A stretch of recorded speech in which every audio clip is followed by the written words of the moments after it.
Good evening, everybody. We're back again. Good evening, viewers. It's that time on a Wednesday when we do what we got to do, And we've been doing it and we have backstage. Oh, Ooh. Yeah. Sorry to be a bit late. We've had a few technicals with sounds, A etc. few twiddles, a few sound gremlins, but we're here. We made it, and it's we're here to do what we do on a Wednesday, and all being revealed in the next few minutes. Just checking everything out. I'm going to bring on a couple. No. I wanted to ask you, what are we doing tonight? Tonight, okay. Yeah. Tonight. We're just going to be covering a few little bits and pieces to start off with about festas and stuff. Okay. Local stuff. Bit of local culture. Bit of local culture. Yeah. We're getting into main festa season now. We are. And things are starting to hot up. Yeah, I've noticed a lot of festas all around the country. Yeah. So just going to go through that first. And then later, we're just going to talk about actually living in Portugal. Yes. And talk about the different sort of regions and the differences you might find. The pros and cons of everything. And I'd love anybody who's actually watching out there to come and join us on stage. Yeah, if you can. give an opinion. I will put the link up because we've got our ideas. I mean, obviously, I've lived on the coast and also in central Portugal. You've mainly lived in central Portugal, right? But I mean, that doesn't cover everything. No. You know, people with different experiences, different comments, things they've got to say is golden, is valuable. Absolutely so. So I don't like to leave people just sitting there because it does get boring back there. So our familiar face, the wonderful Eric J from Lisbon. Yeah, come on, wake up, Eric. Come on, yes. Accompanied by his beautiful and lovely wife, Pat. Hello. Good evening, Pat. Good evening. Now, you two are Lisbonites, Lisboetas. So you're probably going to help us with this. Do they call us Lisbonetas? I'm not sure what they call I'll just like to Lisboeta. Okay. But I like Lisbonite because it sounds kind of mystical and I've even heard Lisbonense. Lisbonense. Yeah. I don't know. I can't repeat what we're called because I can't pronounce it. Alviarense. Alviarense. Yeah. So that's quite difficult. Terence from Alviarense. So it's very Arabic, doesn't it? Terence from Alviarense. It used to be called Albayaz. Albayaz. Bayaz. Because it was Arabic. Oh yeah. So, Albayaz. Yeah. Which means land of the falconer. Yeah, obviously. Yeah, see, a lot of falcons around here, I tell you. Yeah. A few crows, a few magpies. Few old crows, yeah. A few old crows, yeah. Right, I've got completely sidetracked now, so I better put in a few comments to see if anything's coming through. Banners are going across. Right, okay. We've been out and about these past few days. I've just come back from the UK, a week in the UK.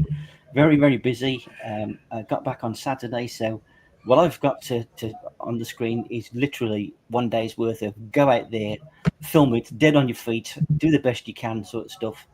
But at least it was something because we had the agricultural festival this year. I mean, why you guys are having the sardine festival? Sardines, yeah. And because the Santo Antonio is a big festival here. Yeah. All that seems to be going on a lot of the the rest of the country, but what's been agriculture? We ain't got many sort of sardines around here. They're a bit difficult to catch. They're a bit thin on the ground. So we have to have a bit of a different festival, and it's one we have every year. It's probably the two festivals we have is this one and the Shishiro festival. What's it called? You're going to make me say it. Yeah. FIFA. You're going to make. I was trying to avoid saying that, but you just made me say it. Oh, sorry, I put my foot right in it. Is that the beans or something? The Shishiro is the beans. FIFA, it stands for farming, agriculture, something else. Florist Day, and some artisanal. Something like it's basically a celebration of farming, artisan work, industry, everything round here basically, and it's very big. You get stalls, you have the big stage set where you'll see yourself in a minute. Lots of people, lots of food, big pieces of agricultural machinery, big pieces. And just 3 days, is it? 3 days it's over. Friday to Sunday. So, but it's an interesting thing, isn't it? And you guys probably wouldn't get this so much in Lisbon, but out here in the sticks, we get all sorts of festivals, like the Shishiro bean, soup festivals. Soup festivals. Yeah. I mean, literally anything they can design around a festival, a festa, that they do. Yeah, they do. So it'd be lovely to hear from anybody who's got like a really bizarre, and I don't know much more than the Shishiro bean. Right, there's a little yellow type bean, isn't it? Well, a lupin. Is it a lupin? It's a lupin bean. It's a lupin bean. And I'm led to believe if you eat too many of them, it causes kind of a paralysis. Really? Yeah, in the leg. That could explain a lot. Or is that the alcohol? I'm not quite sure. It could be. It could be. It could be. So, without further ado, I'm just gonna let you watch this for a few minutes. And this is what happened the other day. It's not perfect, but it's the best I could do. But it gives you kind of flavour what was going on. Give me a flavour. What's going down here? A bit of a flavour.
Well, that was kicking there, especially the animal section. Well, did you notice that cow? It looks like it's only got 2 legs. Just for the viewers, he got 4 legs. Yeah, it's just the way it's sitting. It's too good to eat. The donkey was fabulous. I do like donkeys. One of my favourite creatures. Yeah. So, what was the concert like? She was really good. She was a really good singer, and she was. I think she's called. It's either Aurea, or what did you say? Aurea. She's quite famous apparently. Yeah. She was really, really good. But we only did the one night, the one day, because I just came back on the Saturday. So the Sunday I just went out and did. But the other year they had the GNR, didn't they? GNR. Yeah. Right, which is a group. I mean, obviously it's the Police. If a British version of it would be the Police, but they're a really good group. I like those. They're musically quite tight. They were good. They were good. Polished. They were good. But I've not heard this lady before. So was Sting the lead singer for the Police, or I mean, did he show up? No, Sting wasn't there. No. Okay. No. Okay. No, it's the Portuguese band called the. Are you doing a joke? I was joking. You have to warn me, Pat. It was the Portuguese Police GNR. Yeah. GNR. I think last time it might have rained, and they had to postpone it and do it a while later. But we got through this one okay. Great. The horses were what you saw there was the blessing of the horses. There's a little chapel in the town when they take them to, and they do a blessing ceremony for all those beautiful horses, and everybody comes out in their best bib and tucker to so the priest gives them the blessing, really, I suppose. Well, how long does that process take? It's probably about 20 minutes or so. Yeah. They all go like proceeding there on their like a long cavalcade. Right, and is it a procession thereafter? Yeah, they all head back out again. It's all very very glamorous and very lovely. It looked like a few Lusitano horses there. There good examples. Beautiful horses there. Yeah, which is a really, I mean, it's the kind of Portuguese breed, isn't it? That makes it a standout. It's the Iberian, breed. Isn't it? Yeah. But also they're crossed with Arabic horses. Yes. They are a battle horse, apparently. They were a battle horse, they were but they don't look big enough to me. I thought they were like a racehorse or a purebred sort of. Yeah, but they were used by the armies long ago in medieval times, etc. Right. So that was that. It was very enjoyable, very nice. But I was dead on my feet doing it, so it's the best I could do at the time. So at least you got a taste of it. And Pat, I do believe you've been out and about with your young man there. So maybe you might want to tell us about what's happening. What young man? Thank you. Yeah, who's the young man? That's very sweet. Thank you. We had here, well, as in everywhere in Portugal, June is a big month for festas, but in Lisbon specifically, we have the big Santo Antonio festival on June 12th every year. So Saint Anthony or Santo Antonio is actually the patron saint of lost things, love, and marriage. And that will be important in a little while when we show you some pictures from the parade that we attended. Please do. Yeah. The parade is called Marchas Populares, and it's been held annually since 1932, believe it or not. So this is not a new thing. And all the districts of Lisbon compete against each other for best performance. So there are 20 different districts that show up in costumes and with musical instruments and floats and the whole 9 yards and compete against each other to win. I'm going to show you a handful of photos that we took from our position, which is sort of in the staging area of the parade. The parade itself, where they compete, is a little further down toward the city from us, but this was 2 blocks from our house, and it was not as crowded as it was last year, so we stood in this area. I'm going to share my screen if that's okay. Gosh, she's good, she's very good. It took me months to learn this. Yeah, sharing screens. And I want to share this. I'm excited. I want to see these pictures. Because can you see that big Marchas Populares sign? There we go. Okay, here we go.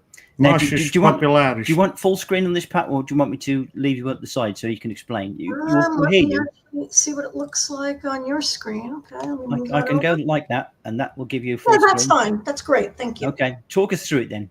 Okay, so the first shot I'm going to show you is actually the team from Mercados de Lisboa. This is not one of the competition teams. This actually is a team that represents all the markets, like Time Out Market. There's a market in Campo Rico. There's a market in Martin Moniz, Avalon. So this is not part of the competition, but this group came out to perform and dance. This next segment is the Santa Casa de Misericordia de Lisboa. This particular institution is a charity that also is the national lottery runner, believe it or not. I don't know why. It was a charity, but it's handling lottery. More power to them. This is more Santa Casa, same group. Now you can see it's starting to get dark out. The next group that came out, again, not a competing group, but this group is the Children's March or the Infantil March. All of these children are probably under the age of 10, and there were quite a few of them. Behind them are different floats that have some names on them, including our own little neighborhood of Santo Antonio, because our neighborhood is named after the saint. Here's the part that's important when it comes to Santo Antonio being the patron saint of marriage. As part of this Marchas Populares every year, we have the Santo Casamento, which is the mass wedding that takes place every year. On June 12th every year, the city selects 16 couples. I don't know how they compete for this. They might have to put their names into some type of a lottery.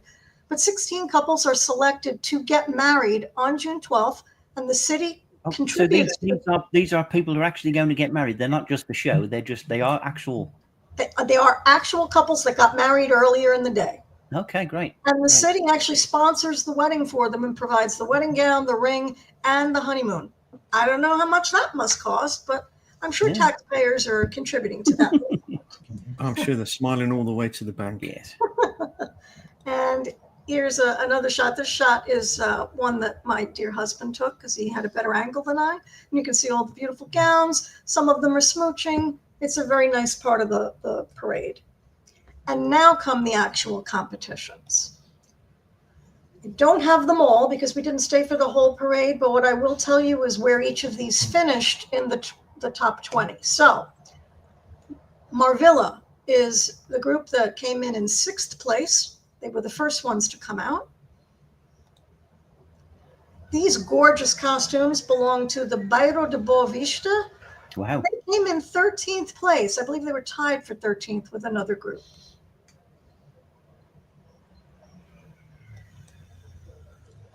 I wanted you to see the main costume from this particular group. It's this gorgeous ball gown. Lovely. The next group is from Graça. They came in 18th place out of 20. Sometimes they were moving a little too fast for me to get good pictures. This is also from the Graça neighborhood, and this is actually Santo Antonio. And he's holding the baby Jesus because apparently he had a vision of holding the baby. He was born obviously many, many centuries after Jesus, but that's what that represents. The next group that came through was from Castello. They were all dressed as different playing cards, which was very cute. And the next one is from Carnede. My husband reminds me that Carnede means carnation, which I didn't even know. I kept saying, wow, look at those pretty flowers, honey. Isn't that lovely? He said, yeah, they're carnations. Duh. So there you have it. They came in 11th. I think they were tied for 11th with someone else. Wow, coming through now was Benfica, my husband's favorite team. And their theme was film, which is really cool. This particular next shot has, again, Santo Antonio represented. And this was like the queen of the Benfica group, and her gown was absolutely gorgeous. That looks a bit like the Oscars there to me. I know, right? A bit filmic. Yes, he looks like an Oscar. That's a really good idea. Yeah, why is Sant Antonio behind a film reel? Yeah, or in front of a film reel? That's what everybody wants to know. You got any idea? No, I don't have any idea why they chose the particular themes they did. Wow. I can tell you, though, that my husband Eric says that this is the Benfica team, the football team's logo. So, coming from the right neighborhood. Mm-hmm. This next group, and it's the last group that I captured, was the São Domingos de Benfica. Totally different neighborhood, but still has the Benfica name in it. Right. Their theme was all oranges. Guess we'll have to figure out why that is. And the last shot in my photos is not my photo. This photo was taken by José Frade, and he works for Lisboa Central, one of the groups that was filming this formally. This group is the group that came in first place, which was from Alcântara. Those are the pictures I have for you. Great. Thank you. So overall, can you describe the whole event in a few words, Pat, and your thoughts and emotions about experiencing it? How do I stop sharing? It's okay. My thoughts and emotions. That's a great question. I got shoved out of the way a couple of times by one particular lady. My thoughts were not very good at that moment, but for the rest of the time, it was very enjoyable to watch.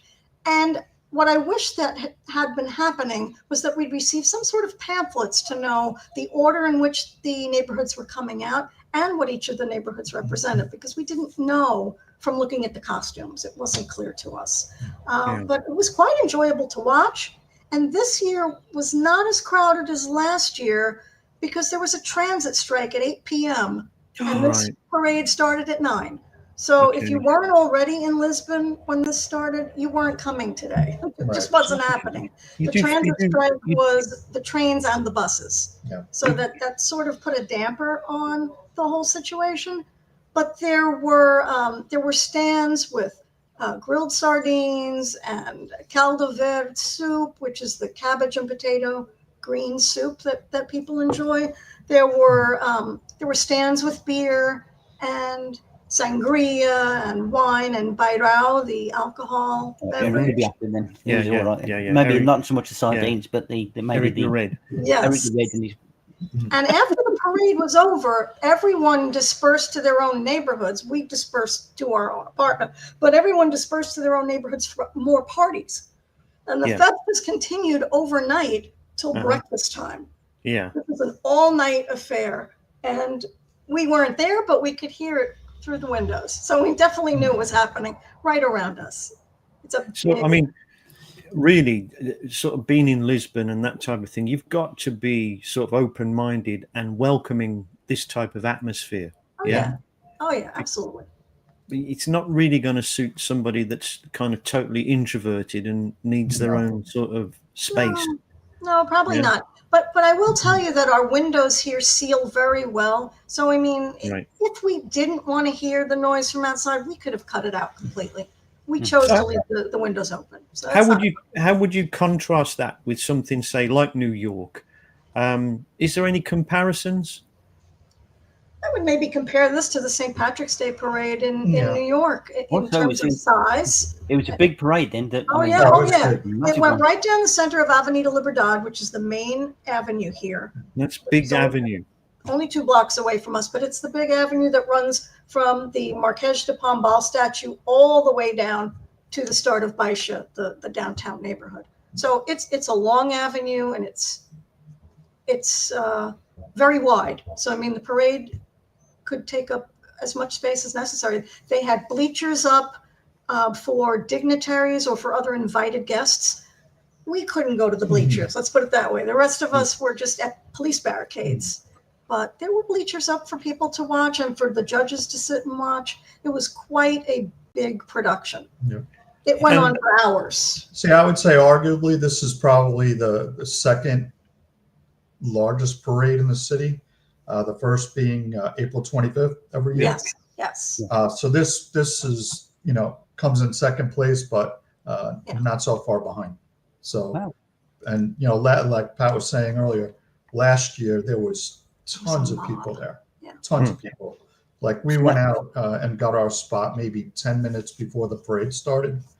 And by the time the parade started, we were up in the front. Last year, we were probably 6, 8 deep, and we got there half hour, 40 minutes before. Yes. So it was markedly different. So Right, I'm just going to say hello to Bob and Viv. You've been sitting very patiently back in the background there. Any festivals happening around your region that you've been to? It seems to be always. I sent you some pictures, Gary. Yeah. I don't care if on WhatsApp if you want to show any. I don't know how to share screens, so my hat's off to you, Pat. The right now, as we speak, Vaca dos Cortes is going on, which is the preliminary event for Corpus Christi Day. It's like the running of the bulls, Ponte Lima style. Yeah, it is. Only one bull. Yeah. One bull, and he's got ropes on him. And we went one year, and personally, we haven't been back. Yeah. We felt sorry for the poor bull, but it is a huge event. And then I'm curious. Well, some of the pictures I sent you, Gary, are flower carpets. Do you have those down in any of your areas where they spend all night decorating the streets for the procession the next day? Yeah. So you do have those. If you go to the Tamar festival, the Tabularis, the Trade Festival, it's wall to wall flowers. The whole town is just a lot of them are just papier mâché. Yeah. I mean, so if it ever rains, I mean, it's going to be such sawdust and salt is used a lot here. Sawdust and salt, and then they edge them with real flowers. And they pave the streets with these flowers. That's some of the pictures I sent you. So rain is bad news. It is. It's such a wonderful sight, though. All that color. It's fantastic. Retina building, isn't it? Walk on them until the procession. When they have the official procession, the priests walk on them, but don't dare step on them. Don't step on them before the priest does. So that happens, and they carry on their shoulders the statue of the body of Christ. Like so many of the icons. So it's huge right now, and it's happening. Or they'll be building flower carpets all night tonight. They do, and they'll be ready in the morning. Yeah. But they're just huge events. Oh yeah. I mean, give me an idea about being back home and seeing events like this. How does it compare to being back home and being in this culture? Back home U.S., back home here. Back home U.S., boy. 4th of July would be the only thing I'd say come close to this kind of celebration. Well, where I'm from, it'd be the Strawberry Festival. I lived in the Strawberry Festival of the world, Plant City, Florida. Strawberry capital, Strawberry capital. And we had a big parade every year, and it was like a 2-week long festa. Right. So there's that. There's all the St. Patrick's Day parades and Macy's Thanksgiving Day parade. It's huge. Yeah. But all these little festas, they really don't have anything like that in the States. Well, the small town 4th of July, I grew up. Kind of. My small town 4th of July was amazing, and you had community. Everything from the kids to the adults were doing relay races in the afternoon. And I remember I had a good friend that was left-handed and I was right-handed, and in the 3-legged race, because we led with the opposite foot, we cleaned up for years. But anyway, so we had, because I came from really small towns. My hometown was 350. We lived outside of it on a farm, and where we moved from coming to Portugal was 700. And only 4,500 in the whole county, which was a large county. So it had frontier status until 1982. Less than 2 people per mile. So anyway, but I'm really kind of happy and surprised, really, that the Americans who do, entertainment, so to speak, to the highest level, are impressed by the festivals and the events in Portugal. That's quite crazy indeed. Yeah, they're so different. And the traditions are upheld here so much. We have the folklorico are involved in every event practically. And there was a major folklorico event with the local community dance groups that we actually, as several of us immigrants, were able to join them one night, and we were invited to become part of it. I was invited to become part of the Banda de Musica, but the dedication these people have, the time commitment, my goodness, they don't do anything else. Yeah, they really don't. Yeah, the time commitment. And so we admire that. Yeah. Very, very. And they bring the children up in it, and the kids love it too. It's just a wonderful. So what's next on the calendar of festas up where you are? After the flower carpets tomorrow. São João. São João is the 23rd, 24th. We went to São João a couple of years ago in Porto, and that was fantastic. It was so much fun. Yeah, that's kind of like the one you just had in Lisbon. It's million plus people just packed but it was streets, so much fun. Big bands, with two teenage where you grandkids. hit each other on the head with a rubber hammer. Yeah, and it's to take the place of the leaf in the Mandarico that used to be the fertility, right? Yeah. So how safe did you feel? Oh, we were very safe. We had no problem at all. We felt very safe. Yeah. And we're going to Villa de Conda next week for São João, so we're very excited. Okay. Nobody's ever hit me in the head with a hammer before, so I'm really excited about that. It's very fun. It is a whole lot of fun. If it's anything like the Porto event, it's a whole lot of fun. Good. Here in Ponta de Lima, it's not one of the major festas, but they do have a lot of the little kids involved in it. Oh, nice. Well, this week was big for festivals because they had São Antonio, São João, and then São Pedro. So this month, you mean? This month, So this month is huge for that. But those are, and then we have the horses starting in July. So horses are huge up here. We have a big stadium. International competitions. We have internet. They're gorgeous horses, and you can go watch them. And that doesn't just mean Europe, because we went last year and there were horses from the U.S. and from Colombia. And young teenage competitors from around the world. And we have a friend who has good friends from Romania that are Appaloosa horses. And we thought Appaloosas were Indian horses. They actually come from Romania. And they come every year from Romania. So it's an amazing horse culture in particularly the Ponta de Lima area, but going on up into Spain, of course. So what would your advice be to people that fresh to Portugal, probably haven't been to a festa? Give me a snapshot of what your feelings are about the festas and the culture that goes on. Don't drink anything before you go out. One. There we go. We lost you for a minute. Okay, we've got a freezing situation here, but I think great smile though. Yeah, great smile. Yeah. It's not us. I think we're still fluid. So it might be I want to return to the question. I mean, really, somebody that doesn't know about these festas, they've never been to one. What would your advice be to somebody fresh coming to this situation? I got 4 words. What do you have? I don't know. What are yours? Mine are get there early. My 4 words are go early. Yeah. Stay late. Yes. Last weekend was a huge concert for the Vinha Verde Festival. Yes. Because the Minho, this region is Vinha Verde region. Where all the new wine. The Vinha Verde grapes are, the Loureiro grapes. And An international singing star was here in Little, Laura, yeah, in she Little was Punta here. de Lima.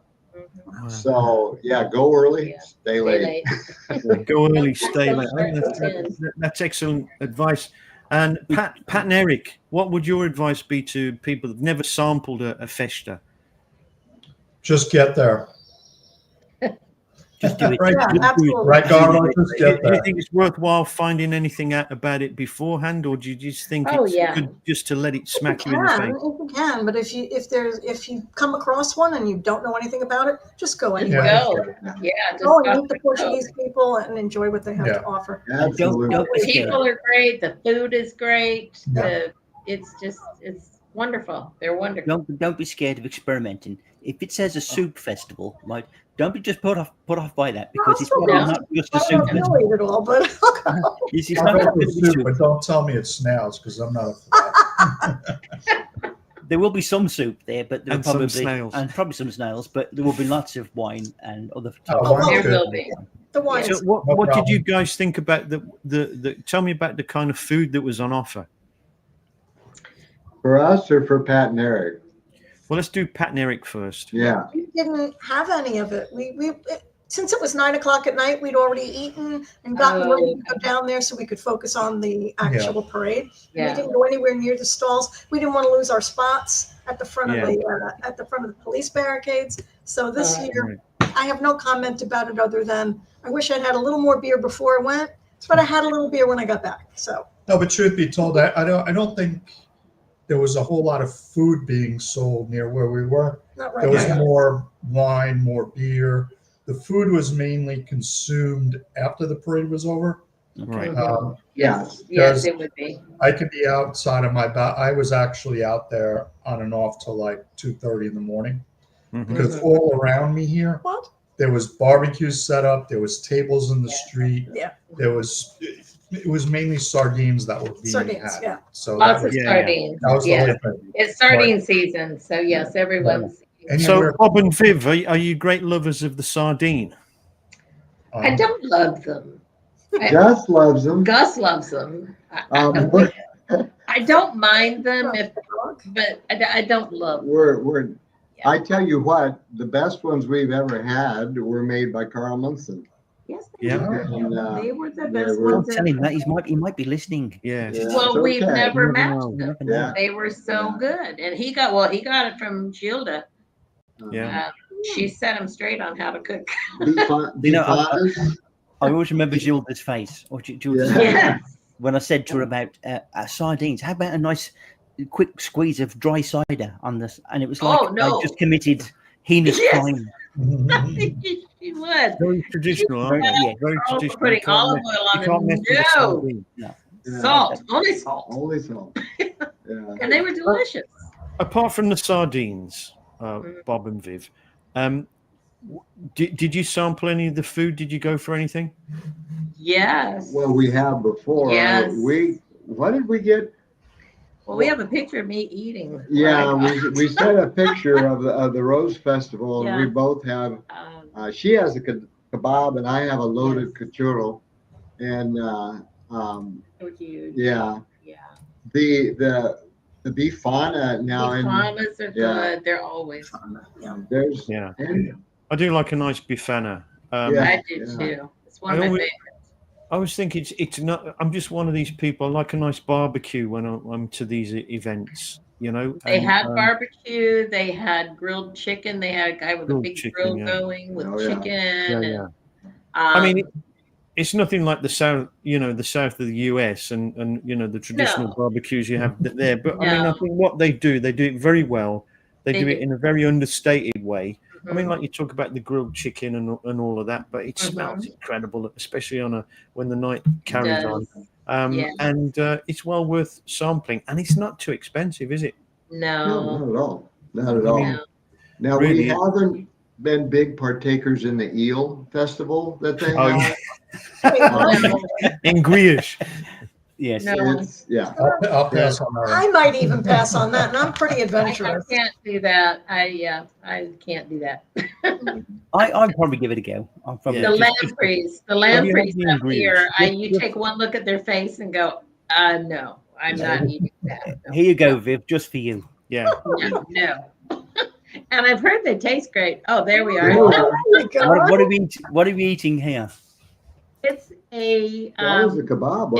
it was kebab meat, but it was everything under the sun on it too. So, including corn. It was very good. It was really good. Yeah. Huge. You had to be careful with your fingers there, didn't you? You watch those fingers. Watch those fingers. No, yes, watch your fingers. That's a meal in itself, isn't it? That one. I've got to remember. Yes.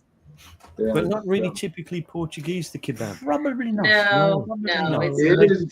It's making its way in, though. There are more and more kebab common shops up here. Yeah, we even have one in Ponte Lima now. Yeah. But we've got one now, haven't we? What? A kebab shop. You probably find out the Portuguese inventing them in there. Yeah, probably. Yeah. Probably. But they just everything else. for guys that don't know what a bifana is, it's very thin sliced pork. Yeah. Yes. Served in a kind of light sauce. Light sauce, which contains beer, usually garlic, salt, pepper. It's very simple stuff. They taste great. I mean, the quality of the meat, especially on the black pork. That's so good. Yeah, I love them. I really do. But sometimes you can feel that Portuguese food is a little conservative, especially if you're used to spicy food and a lot of variety. But it's good stuff. I mean, it's always good quality and it's good wholesome stuff. So I don't mind Portuguese food, but I don't. I like to. Mind you, I must admit, going back to the UK, I crammed every sort of British food into my pie hole that I possibly could. Fish and chips. I do too when Chinese, I go. The whole lot. Yes. I was quite really disgusted with myself, but it's got to be done because it's one of those occasions when bit of a splurge. Yeah, a bit of a splurge. But really, we were somewhere and got black pudding. Where were we? We got black pudding here recently. I can't remember where we were. We were so surprised, like this black pudding. So. We were at a wedding. Oh, it was at the wedding. Yes. And they served black pudding. Yes. What? No, it was at Reese's birthday. Was it okay? No, Miguel's birthday. She made cerabullo and she made black pudding slices on top of that. It was so good. Blood rice is very common up here, and a blood sausage. Both very common up here. I'm curious for Pat and Eric. Eric's face. I'm looking at Eric's face. Look at that. He's thinking about putting some red wine with that. Yeah. Definitely red wine. Blood rice with a nice few wheels. I usually am not crazy about it, but our friend makes a great one. You don't even anything, but I would. So. No, I'm not on to blood pudding or blood sauce. No, not blood pudding. No. Well, what she made was good. I like black pudding. Oh, it was great. Yeah, it was delicious. Love black pudding. See, as my wife can have mine. English are used to black pudding because we used to have it with our breakfast. Yes. That's the best part of the fry up. One of the really interesting things about the Portuguese is that they are, in Europe, some of the lowest consumers of processed food. So everything in their diet, I can't say everything, but most things are healthy. Yeah. Yes. I mean, not much do they buy that comes in a packet, and that's got to be a good thing because it doesn't have all the preservatives and all the rubbishy stuff in. It's food. I'm just going to go through a few comments here, just a bit of a catch up. Our brother Lee is there with us at the moment. He's saying, Brother Lee. Joel had a question about the brides and grooms. Are they selected couples? But I think he did say he didn't know about that, Pat. It was just whether they're. I don't know how they got selected. Just that 16 couples get selected every year. Right. I'm assuming they know each other before they get married. You're married now. Like it. Press gang. And Simon is saying, hello, ladies and gentlemen. Right, I'm going to put this up here. That is the link if you want to join us. Nice. Moving on topic now to something else, which is kind of interlaced with this because we've established that different festivals in different parts of the country have different sort of ingredients to them, different sardines. For us, it was agriculture. To you guys in Lisbon, you got a whole gamut of different stuff, and up north. So it just shows that there are subtle differences within the country itself. I just want to spend a little bit of time now actually talking about living here because we all live here now and we've all experienced our little journey. And I just want to talk about the differences between some of the regions, maybe the pros and the cons of it. And if anybody wants to ask questions, you can either do it in the comments section, or you can come on and use that link there to just, give us a good grilling. But I think it's fair to say that Portugal is, for a very small country, it's very diverse, and it's you've only got to go a few miles down the road, the terrain changes, the customs change, the food changes, and it's just an amazing place just to journey around and decide where you want to live. And you might be happy with where you live now, but there's always a chance somewhere else you can go and have a whole different type of lifestyle. So I'm going to talk about that now. I think my brother here has done a few slides, so you have to forgive me. That's mainly on property, that one. Yeah, but it's I'd like to sort of ask the guys, really, what their snapshot is of where they live. Pros and cons. So if we got a Pat and Eric, in Lisbon, metropolitan Lisbon. I've never lived in Lisbon. I wouldn't mind. Because I don't mind metropolitan areas, but I tended to go towards the more quieter locations. But give me a kind of snapshot of the pros and cons of life in Lisbon. Life in Lisbon, the pros to me, I can get anywhere very easily. The metro system here and the bus service is spot on. Outstanding. We don't have a car. We're not even considering ever having a car as long as we're here. We're fortunate to live in the center of the city, of the capital. So everything is kind of at our doorstep. Any kind of restaurant you would want is close by. Any kind of anything you want. But yet we live far enough away from the main touristy area of the city, which is several blocks south of where we are. So we can do what we like to do around here and go to other areas of Lisbon and safely stay out of there while it is overcrowded. I will agree to that. During tourist season. Yeah, which is now. Yeah. I was down. I took a walk down there today, and it's madness down there, which I fully expect. But I also have to reflect back that 2 years ago, I was that. You know what I mean? That was us, yes. That was us. So the city is not for everyone. I enjoy the city for the liveliness. I also, to a certain level, appreciate the noise, which sounds crazy, but no. I mean, I grew up in a big city myself, and I think when I was a kid, I couldn't sleep. Weird. Yeah. Without the sound around here, it's always very noisy, especially during the day. Yeah. Well, and we have construction right now, which has been going on since we moved here. That's really loud. I think without that, it would be a little better. But. Right, but the traffic passes by right under our window. Mm-hmm. We're on the fourth floor, but it's noisy, but it's active, and nothing better for me than to go out onto the balcony, sit out there and see what's going on in my neighborhood. So, and Pat, your thoughts? I can see quite a ways.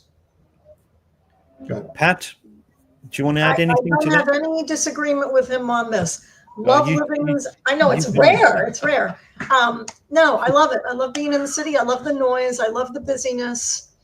Everything he just said, plus the whole transit situation is so easy for us. Yeah, great. We are within walking distance of multiple metro stations. We can get to a main train station.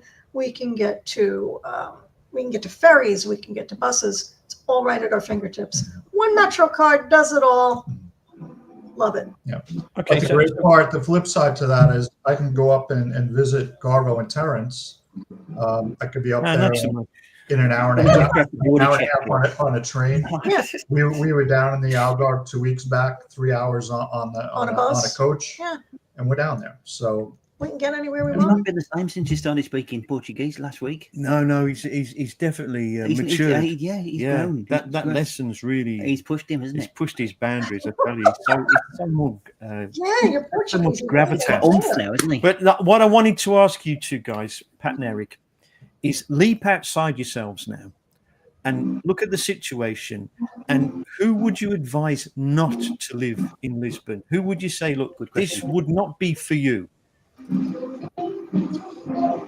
would say Garbo is not for you. I would say Bob and Viv, this is not for you. Anybody that's accustomed to even a more suburban life. Yeah, like a village life. But even the suburbs, noisy, yeah. this is steps up from living in a suburb in the States.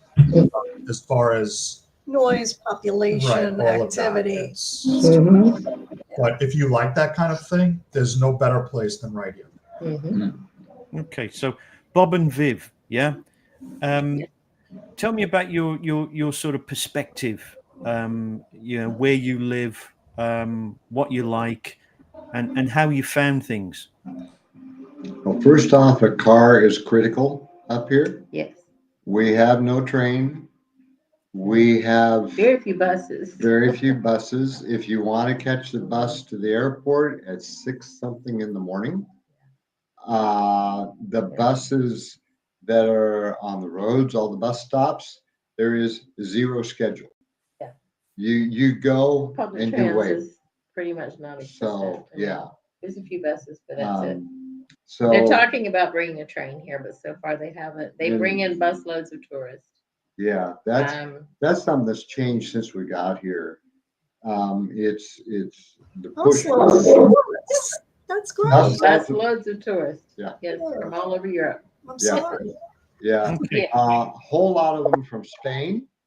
A whole lot of them from across Portugal, because we are the oldest chartered village in Portugal. We just celebrated 900 years. And so a whole lot of these buses that show up are Portuguese people, and a whole lot of them are Spanish people. Ponta Lima is a great place to live. It's charming. It's big enough. There's something going on all the time, but it's quiet at times too. You can go for a walk down the river and be the only one out there sometimes. Yeah. It's the best of both worlds for us. And we're an hour from Porto. We have a car, so we can go anywhere, anytime we want. We spent 9 days driving around central Portugal with no plan. Yeah. And had a great time. And back to what I think you mentioned, Garbo, about traveling around, visiting different areas. So we're now exploring beyond Ponta de Lima. And it is so much busier now than when we arrived. Yeah. But we arrived at the tail end of COVID. We did. We came during COVID. And so it's just right. Yeah. Now it's busy. They're building apartments on every square inch. Yeah. So let me ask you then the same question I put to Pat and Eric. Bob and Viv, if you were going to leap outside yourselves and advise somebody, the type of person that shouldn't move to your area, what would that person look like and be like? Like Pat and Eric. if you like cities, if you like restaurants that are open all the time with a lot of variety, because we don't have a great deal of variety here. It's we have one Chinese restaurant. Biana's not very far, and they have a little more variety than us. It's about 25 minutes to there. Right. But if you want activity all the time and somewhere to go and places to be open later. Well, not later, but just all the time. It's not Ponta de Lima. Anybody who likes their conveniences, don't come. It's not a convenient place to live. So that reflects on a certain mentality. What's that mentality? Is it kind of more laid back and sort of, it's what it is? Yes. Yeah. It really is quite that way here. And tolerant too. You have to be pretty tolerant. Yeah. They're very generous here. One interesting thing in this area is they're very generous in letting you into traffic, because there are very polite drivers. Very polite drivers. Because there are so many blind corners. that everybody realizes that that could be me sitting there sticking my nose halfway into the lane. And Just trying to see if there's any traffic out there. So there's a lot of that. This whole area, while you go from village to village to village to village, because actually, apart from the cities, per square kilometer, northern Portugal is more densely populated than any other part of the country, because it is older. It was part of Galicia. It was part of the foundation of the country, and every village was within walking distance. So they're no more than 5 kilometers apart. And of course, they've grown a little bit. And now so they're all pretty close. Yeah. You can hit the next village now. Just about. So it is a totally different environment than even the central Portugal area where we were wandering. When stopped in on you Gary, and just went all over central Portugal for 9 days and been back a couple times since. But for us, Pat and Eric, it's because it is more sparse. Even though relative to a city, I don't do cities. Bob hates cities. She does cities. I like cities. I love to visit cities. Bob hates them, so we don't. But you're never too far away from one, are you? They're all within striking distance, really. Oh yeah. Yes. That's not too bad. Yeah. Now I'm just going to move over to Lee, because he's slightly different, because you came here, Lee, and you actually found work. You found a lifestyle. And I know you like the open spaces as well. So I'm just going to ask you the same sort of questions. Why is Lisbon good for you, and what would you recommend about Lisbon, or what would you say the downside is? I don't really live in Lisbon, or I don't see it as being Lisbon. My actual postcode is Sintra. Okay. Although I'm only 15 minutes from Pat and Eric on a good traffic day. Right. Which we don't happen very often, but I'm only on a good traffic day. I'm only 15 minutes away. Yeah. But I'm in a very working class area, so a lot of high-rise buildings, a lot of concrete, but still a good Portuguese community. We do too. That's the other thing we love. We have a lot of Portuguese friends. Yeah, we know everyone in the block. Well, almost everyone in the block. Yes. And I know everyone at the cafe over the road. And they all know the kid. I know everyone in the laundrette. So it's even though it's a concrete jungle, it's still a community. Yeah. But yeah, I'm out of Lisbon, but I'm not quite Sintra. Yeah. So it's a bit different for us. It's a bit more working class. Tourists don't come round here. I'm the only Englishman round here. Yeah. Tourists don't come to our neighborhood either. It's a working neighborhood. Our next door neighbor is a butcher. So yeah. Well, my next door neighbor's a scaffolder, and we get drunk every night together after work. It's perfect. So it is. Yeah. Yeah, it's very different around here. I don't hear any other. You get the occasional visitor that speaks English or American. Yes. But they don't live here. They're just passing through. Yep. So Lee, do you always see yourself living there, or have you got your eyes on somewhere else? No, we've talked about it. Obviously when I retire, I need a bit more space because at the moment I'm in an apartment, and first time I've ever lived in an apartment. I've always had a garden. I've always been near open moorland or. Well, in Scotland, I didn't have neighbours for miles around, so it's very different. So, no, I've been looking over near Palmela, Montijo. It's going to be on the other side of the river, but I just want a little bit of space. Just so I can. What kind of advice would you give people moving to your area that you've learned while you've lived there? What would be the main things? Tell them not to come. Yeah. I like being the old Englishman on my street. It makes me a little bit special. I don't want anyone else moving. I don't want anyone else moving. That make you a little bit special, Lee. No, the thing is, we're 15 minutes. Well, 20 minutes on the train from Lisbon, 20 minutes on the train to Sintra Centre, and the house prices here are still fairly reasonable. Really?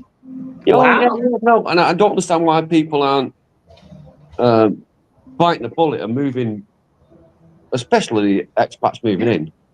Yeah. I know why it is, because my next station after me is what's it called? Amadora? Not Amadora. Amadora, and then Benfica. They've got a bit of a bad reputation, but Eric will tell you, we walk around here all the time. Yeah. Never had any issues. It's safe as houses. Mm-hmm. Probably safer around here than you are in Lisbon Centre. Probably. Yeah.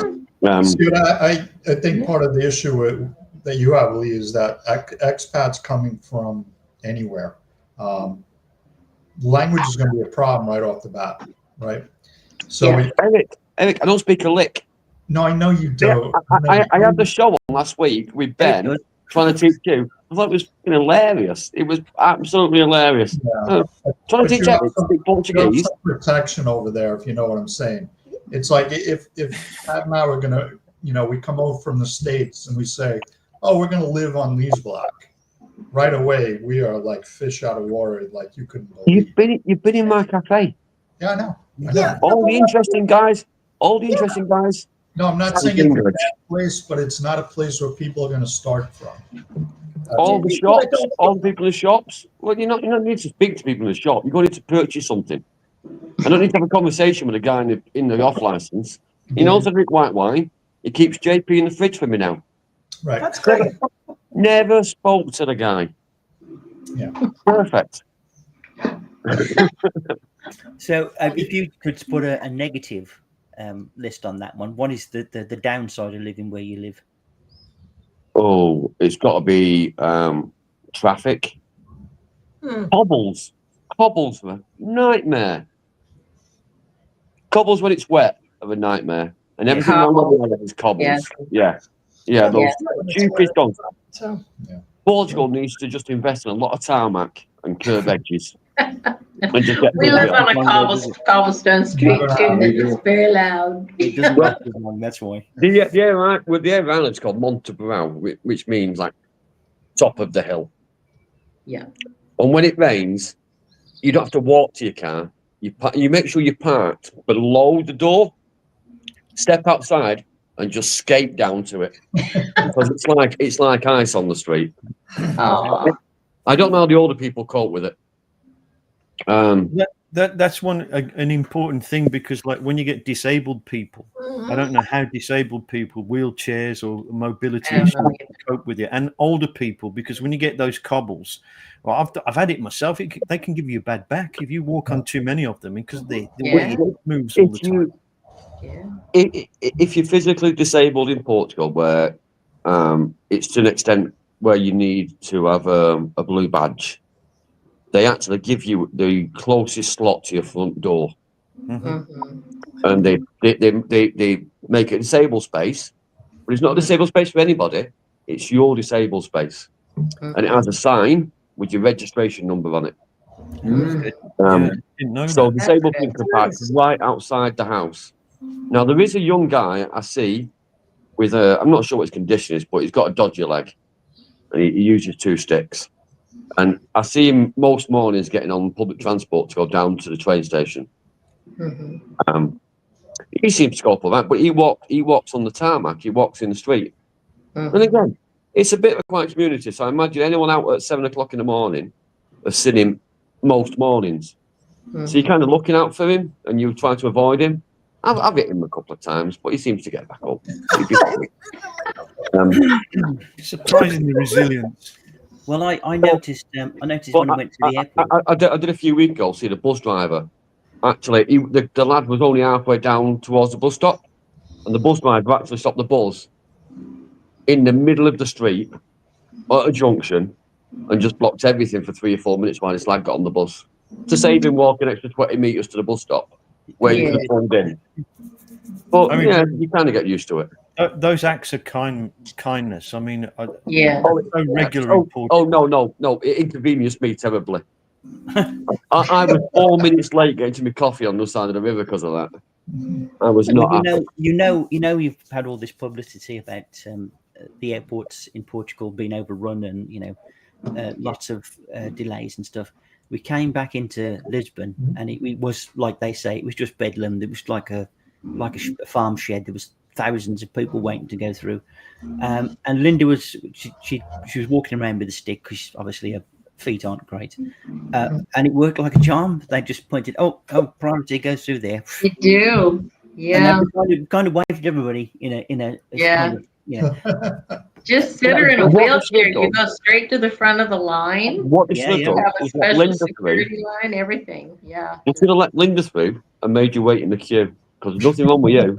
No, I'm Nothing wrong with you that a good diet will sort out. I'm there in case she falls over. But that was good. That was a very kind thing. Well, not only that, but there was families, people with pushchairs and that sort of stuff. They go through first. But I think that's one of the great things about Portugal is that they have the patience to wait. Oh no. To be fair, that's happened to me in Greece. It's happened to me in Manchester. Travel around with my mum. My mum seems to generate some sort of special energy that gets a priority access to everything. She gets a little walking stick out. She'd fight a bull in the street if she had to. Go near a queue, and the walking stick comes out, and the legs start shaking, and you whistle straight through. No, we've had it in Greece, we've had it in Manchester. Give her a call. Wait a minute. Now then, I'm going to ask you, because you were a coastal dweller for quite a long time. I was a coastal dweller. It's quite a touristy place. What are the pros and cons of living on the coast? The pros are obviously the ocean. I've always wanted to live by the ocean and achieve my ambition. The environment, it was always reasonably busy, even in wintertime. There were still bars and open, etc. But on the downside, you do get a lot of sea mist. The damp, and whereabouts did you live on the coast? San Martino, right. on the Silver Coast, and that could be. You could literally change altitude by about 50 meters, and you could be in clear sunshine. But you descend down into the cloud, and you could spend the whole day in cloud, and it was really, really weird. So the other things were obviously in summertime it goes crazy. There are 2 months when the Portuguese are usually pretty polite to one another, but for some reason in those 2 months they start getting a bit competitive, and you see the fish shaking, especially in the queues and all of that. July and August. Nutter territory. You can't park there in those times, and of course the whole place changes. I think it's got about, I don't know, something like 15,000, 20,000, probably not 20,000 population in normal times, but in the summer it leaps to 80 to 100,000 people. Wow. So you can see, and you get a lot of. That's a big change, yeah. You get a lot of people from Lisbon coming in, and also foreigners, which is great. I loved all of that. Don't get me wrong; it's really good. But for people that don't like that kind of pressure, you've got this tranquil, idyllic seaside town, and then suddenly, bam! In those 2 months, it changes its character almost. It's like a complete revolution. And you need to be able to match yourself to that. But really, no, I love living there. It was my kids brought them up there. They had a great time. There was places to visit, always something to do, picnics to have. I mean, kids and beaches. What's the problem? Sandy underwear. That's the problem. They're what? Getting sand in the underwear, that's the issue. Yeah. Plenty of them. Bringing out the beach home with you every day. No, you talk about pros and cons. It's stuff like that people don't realise. When you live here, and you've done let's say you've done the first 2 years of going to the beach 4 times in the summer, 5 times in the summer. Then you start to get a little bit tired of the traffic. Then you start to get a little bit tired of the overpriced ice creams. Then you start to get a little bit tired of bringing the beach home with you every time you go, because the sand gets in everything, and then you sweep it up for 3 weeks in the apartment before you go again and bring some more sand home with you. So you can make it sound amazing, and San Martino de Porto is a beautiful place. It is, but I couldn't imagine the stress I'd be under walking Eve down that high street every day with all the ice cream shops, all the sweet shops, the beach. Oh no, we're not going to the beach, babe. We're going home. Oh, can you imagine us? We're on the floor screaming. It's a good point. I was all right with mine. They weren't too bad, and they were pretty young. I mean, about 9 months and 2.5. We moved there. They can't eat much at that age, can they? You just eat it for them. But no, I think it was a great time, great environment, and I loved it. Coming to Alviazra is very different. Probably it's quieter, a lot more tranquil. So I think it's going to attract a different person. Somebody obviously who's retired, somebody that wants to get sunburned badly in the field. Yes. Somebody wants to slow down and absorb the kind of like. Well, before we leave San Martin de Portugal, just remember. Are we still there?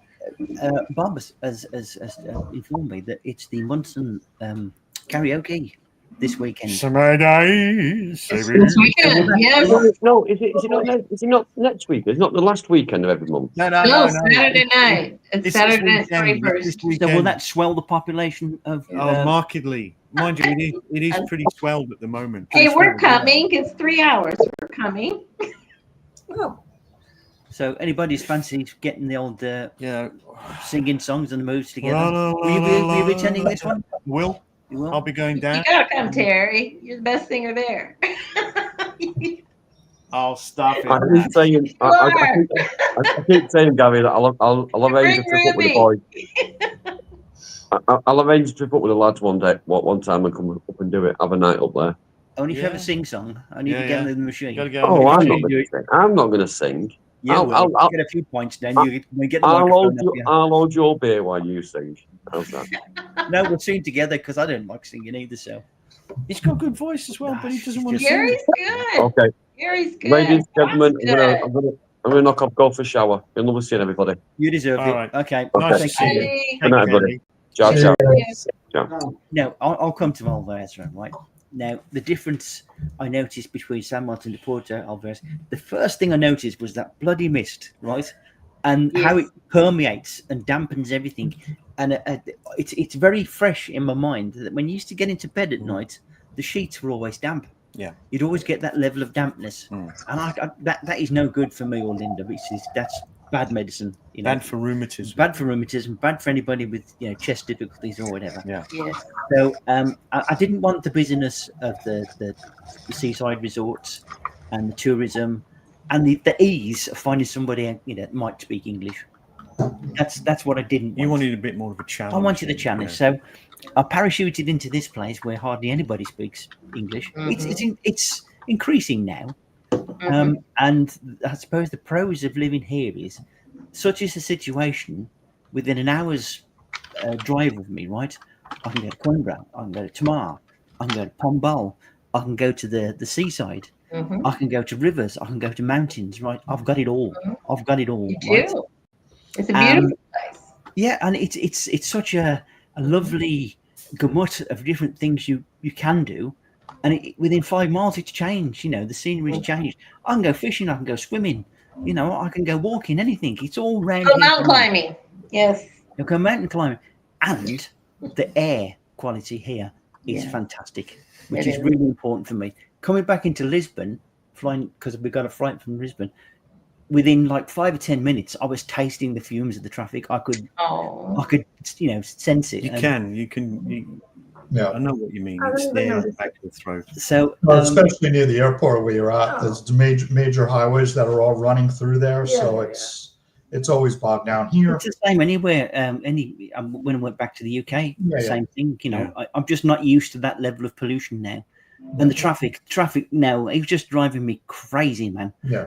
I don't want to sit in traffic for 20 minutes just to get, 10 yards down the road. That's not really what I want. What I want is to be able to go for a walk. I want to be able to smell fresh air. I want to go and look at trees. I want to go to lakes, mountains. I want to do it all, right? And I've got it here. So that's the part of the good points. The other things is prices are a lot cheaper here. Meals and things are ridiculously cheap. I don't actually know how they make a profit from doing them sometimes. House prices are very, very reasonable. there's probably a whole list of stuff I haven't even touched on there, but there are downsides, and one of the big downsides is fire. Fire is a huge problem out here, and we had our first fire alarm go off last night. Probably about 8 o'clock, was it? Somewhere around there, right? So it's the start of the season now. So you've always got to be a bit careful where you buy a property. Don't buy a property surrounded by trees. Said he was doing just exactly that not too long ago in Alairage. But here you've got a good fire perimeter. You have transport. Yes, I agree with Eric. You've got to have a car. Got to have a car. There's no way you cannot go anywhere without a car. I think it was Bob that said about the car. Well, part of Eric's thing was he doesn't need a car. No, right. Because I'm trying to think anything else really. Negatives. It does rain a bit here in Central Portugal. Quiet. Well, I like quiet. I don't like busyness. Yeah, I feel overwhelmed. I prefer a bit more, bit more grunt. A bit more grunt. Yeah. I think it gets hotter, warmer where you guys are at too than where I am. Yes, it does get very, very, very warm. Down in the valley, right? And it just boils. Yeah. But I think that whole region, the central region, gets a lot hotter than It's a microclimate. Sometimes, the difference between me and Pete, he's warmer than us sometimes. We're warmer than them. It just depends which way the wind's blowing, what the weather is. We've been watching, and we're in the north. We're 3 hours north, and Central Portugal doesn't differ more than a degree or two from here. No, I believe that. Yeah, I think the difference is in the winter, But with Central Portugal, Northern Portugal, we have fairly similar winters, which are a bit more rainy and cooler. It does rain a lot up here in the winter. Yeah. Which I don't mind. Yes, it rains. I don't mind. I think it's a walk in the park. I actually remember the first time I came here, driving along the roads, and those drains by the side of the roads, the big deep ones, which you always feel, I don't want to go in there. You don't want to put your car down the road. Why does such a warm country need such ridiculously big drains? You find out in the winter. We found out in the winter when you see like somebody go past on a surfboard down the drain. Yeah, these big cut drains, aren't they? It's really about that deep. A lot of water. And if you intend to grow anything, you've got to have a water supply. Yeah, you do. Well, in Central, yes. Yeah, because if it's impossible to keep your crops watered, it would cost you. Well, it's been so hot up here. We've had to water every day. Just our garden. We had 38 yesterday. Yeah, it's been ridiculously hot. That's 14 degrees more than normal, but still, it was. I think it's forecast to go up to about 42, 43 in the next few days. And of course, those are shade temperatures, aren't they? And who stops in the shade all day? You've got to go out sometime, and you can slam on another 5 or more on top of that 10 sometimes when you go out. Right, if you're in the sun. Yeah. It doesn't last long though, for the most part. It's a few days of really hot, and then it goes back to normal. I think, generally speaking, we could probably get a month and a half of really blisteringly hot days here, and then it tails away. Yeah, you do. But with the water, you've got to be careful when you buy a property because sometimes the water supply runs dry out of your well or your river. It does. It happens. And if you intend to grow stuff, then that's a big thing. But we had such wet winter. I mean, all the reservoirs are overflowing at the moment. Such a lot of rain. For the last 2 years, we've had serious amount of rain. I've never seen it rain so much. So perhaps it's changing. I don't mind that because I think it's good for the farms. It's good for crops. And I don't mind it when it's a bit cooler. The other thing is, right, this country, wherever you stand for a while, you're standing in a pile of ants. Everywhere I go, there's bloody ants everywhere. No picnics. I've never, ever seen so many ants in my life. Yeah, it's true. The other day, literally, I was walking around trying to find a place where there were no ants. And you can't. I've got ants everywhere. Ants everywhere. We don't have them that much up here. Yeah. We have some that try to get in our door downstairs sometimes. Try sitting down on the grass for a bit. Yeah, you'll find they'll find you. Yeah, they're out there looking. Nah, not up here. I think it's too cold for them. Knock on wood, I don't have any ants here. They've all come in. That's one. Yeah. No, but Pat has a friend that lives not too far from here that she mentioned when she was in this lady's apartment the other day that there was ants, and she was like, "Yep, it's just that time of the year, and there's not a whole lot I can do about it." They're out there. That would drive me crazy. We have to put out poison 2 or 3 times every summer. They start coming in. Peppermint oil. I just heard about peppermint oil. Supposed to keep them away. We'll start doing that. But and you've seen those amazing piles of sand they can build. Oh yeah, you should have seen them in Colorado. They're like excavator type ants. They were like termite piles. They were 2 feet tall. Yeah, in Colorado. Yeah, in the they're mountains. huge. Yeah. The ants were We huge don't too. have anything like that here. No, we have little tiny ants. So Garbo, who's the ideal candidate to live where you are? I think I'm a bit alone. People that want to be alone. A bit alone. Okay. No, I mean, I you haven't seen the other place in near Aleros. That's even more remote, and that really kind of it kind of strums the strings of my heart because it's just such a lovely view across the mountains and the forests. Yes, and probably that is, the place I would prefer. But here you've got a nice blend. You've got convenience. You've got hospitals, petrol stations, supermarkets. Right. It's a good blend. So maybe if I was just some outwoodsman somewhere, on his own, hunting raccoons or whatever, I could live there quite happily. You'd be in America. I probably would. But there are a few raccoons here. No, yes, aren't there really? Yes, there are a few. We have no small mammals up here. None.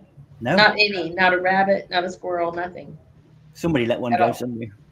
Yeah. So somebody must have brought one in. We have wild boar, but we have no small animals.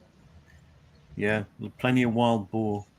Yes. Almost ran one over not long back. They made a mess of your car. Yeah. And tear your car up. Yeah. Yeah. If late at night, just ran in front of the car with some little babies as well. Bullets. I'm so glad you didn't hit her. Can anybody answer that one? Obviously, pigs will be piglets, but is the wild boar they bullets? Come, I don't know. A Boris. It's a Boris. I don't know. I don't know. That I've looked at one. Anyway, you do see, and the eagles. There's plenty of those and buzzards. A fair amount of bird life and all that. So I mean, that's enjoyable here for me. I mean, I've never been a townie. I've always wanted to escape, even when I lived in Birmingham. Any old excuse to escape to the countryside and get away from that humdrum and the madness. Being in the field, forests are my place. Yeah. I've always been very, very at home in forests because they are just a wealth of wildlife and you just don't get better than that really. So for me that's lots of storks. Yeah. So I've just looked at the time. Yep. I mean, we've probably well hammered that one. Blown the clock tonight. 1.5 hours. 1 hour 28. Really? Oh wow! You have to be finicky, don't you? Good time. You just want to show your good watch off, don't you? That's what it is. So guys. Thank you. Thank you once again for brilliant contribution. A lovely conversation. Pat's getting hot. She's looking warm. It's getting hot. I have my little fan here because I'm sweating. I am too. It's hot. It's hot. Oh, good. Thank you. Today. Well, it was really good for me to hear Pat and Eric's perspective, and it's just, I grew up on a farm in Iowa, and that explains why you don't like the city. I get it. Yeah. And then I spent 20 years in the high mountains of Colorado. Wow. Doing rescue on the top of the peaks. And so I'm like he's lived in nature his whole life. Yeah, that's where he likes to I want to smell the dirt. I want to see the dirt. I want to, And his second favorite thing is heavy equipment, and they're tearing up our street to put in a gas line. He is in heaven out there. I love hearing that backup beeper. He just loves it.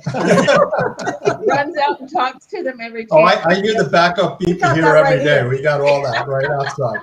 With a big crane and all kinds of good stuff. Yeah. So if you ever want to come down here, you just look me up and I can hook you up with all that. But I ran it. I had a backup beeper save me from an accident one day because the tone changed and I stopped and didn't run over a truck. So so all that kind of I was driving equipment when I was 5 years old. So he loved his job. He said he got to play outside in the dirt with big toys and in the woods, carrying trees. And he was in heaven. He said, I got the most beautiful office in the world on the top of a mountain. So So He loved it. Sounds good to me. You know, I'm with Bob on that one. and that's what makes the world go round. We all have different, Everybody's different. Absolutely. you know. Yeah. And of course, if somebody was here from the Algarve, that would give another big perspective because it's much more commercialized down there and a little bit more Mediterranean, dare I say, in its. Yeah, it's a bit more what I feel homogenized. Ooh, It could be like it could be Spain, you know, or even could be Greece anywhere. in many ways. Yeah.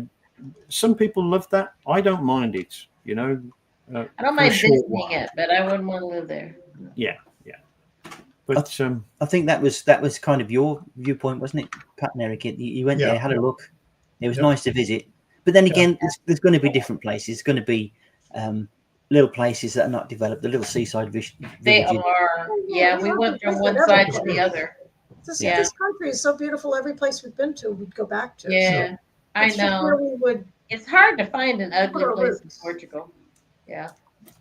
So literally something for everybody, I think. Yeah, there is. So. And what as a final wrap off, what would be your advice to anybody thinking about coming here? Well, we have lots to say on that subject, but that's for another night. We wish we had done it sooner. That's all I'll say. We wish we had done it sooner. But I don't know how we'd done it sooner. Yeah, we wish we'd done it sooner, but I don't know how easy it is for people anymore. So I don't want to say, "Oh, you have to do it," because I don't know what that waiting period looks like anymore with visas and. I know it's a mess at least right now. visit if you're interested. Yes. Get here and visit, and then work it out from there. Yes, absolutely visit. And It'll work we'd never been here when we moved here. Yeah, we had never been to Portugal. What's your advice? Yeah, I concur. Visit. We came 3 times before we moved. So yeah, come and visit, stay, sample the atmosphere, try different locations, see what how Portugal reflects on you. I'm sure you'll love it. I'm sure you'll find something that you like, but it's just a matter of taking the risk, jumping and having a go. I did. I basically arrived with 7 suitcases and 2 very young kids, 2.5 and about 9 months, and that was my life to kick off with. But I like the challenge. You see, I think that I personally feel that Portugal. It attracts sort of guys that will prepared to take a risk and gamble, and you've got to have that. And I think it's an adventure. You have to have an adventurous spirit to live here. Yeah, you have to roll the dice, and I think quite often the people that don't make it here are the ones that are trying to recreate, the UK or the US or wherever they come. It's not going to work. You have to take it by the horns and wrestle with the language and try and get embarrassed and but enjoy it, really treasure it.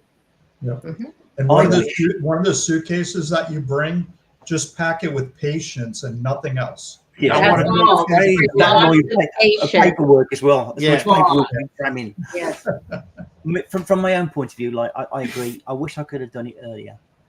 Because there's so much you could do when you're younger with all the energy and vigor that you've got. But, you just got to get here as soon as you can and deal with, the life you've got there. So I wish I could have done that. But, hey, I'm happy. I'm happy to be here. I've had a beautiful time. So unless anybody else has got anything to say, I think we're going to call it quits. And well done, guys. Head for the showers, so to speak. So thank you. Gary, there's a comment I put up. Could you just roll it one more time? Just 1 second. You did. I'm sorry. That one there. That one. Yeah. It'll give you a better, more well-rounded flavor about what the parade and the competition and all that was about. Okay. Yeah, I mean, I couldn't show it because I don't want you guys to get a copyright strike for showing somebody else's video, but it's a really good video. Right. Only 3 minutes long. It was really worth it. Yeah. Well, I'm sure somebody will have a look at that. I'm sure I will as well. All right. About 5 minutes. So, guys, thank you once again for coming along and supporting us. Good seeing you. Yes, likewise. See you next time. I may see you at the weekend. I'm not quite sure. Okay. We'll have to figure it out. Okay, guys, have a good weekend and look after yourselves. Thanks. Bye. Bye-bye. Bye-bye. Bye.